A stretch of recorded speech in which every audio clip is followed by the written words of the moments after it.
Kalaulah kita bekerja hari ni 10 tahun, hari-hari keluar pagi, keluar balik malam dan setiap bulan tetap tak boleh buat simpanan, kita kena fikir something bagaimana untuk kita keluar daripada perkara tersebut.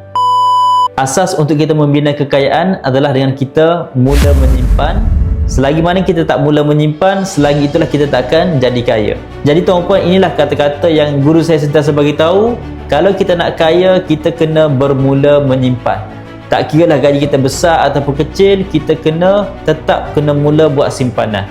Hari ni tuan-puan, ramai orang yang bekerja bertahun-tahun. Ada orang bekerja lebih 10 tahun. Ada orang bekerja lebih 20 tahun. Malah ada yang bekerja dah lebih 30 tahun. Tapi dalam akaun bank RM1,000 pun tak ada tuan-puan. Jadi ini adalah satu perkara yang serius yang kita kena ambil sesuatu yang mana tuan-puan, kalaulah kita bekerja hari ni 10 tahun, hari-hari keluar pagi, keluar balik malam dan setiap bulan tetap tak boleh buat simpanan, kita kena fikir something bagaimana untuk kita keluar daripada perkara tersebut lah. Jadi sebab tu tuan-puan, guru saya bagi tahu apa? Jangan tunggu gaji besar baru kita nak mula menyimpan.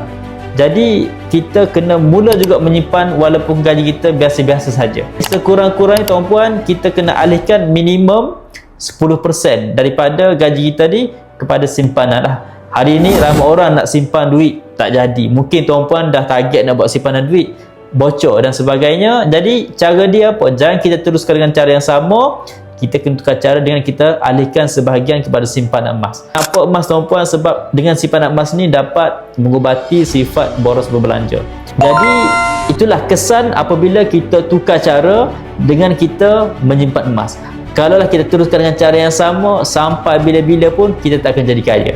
Tuan-puan nak mula simpan emas, boleh klik link di bio saya. Teruskan follow saya untuk dapatkan perkongsian tentang emas dan kewangan.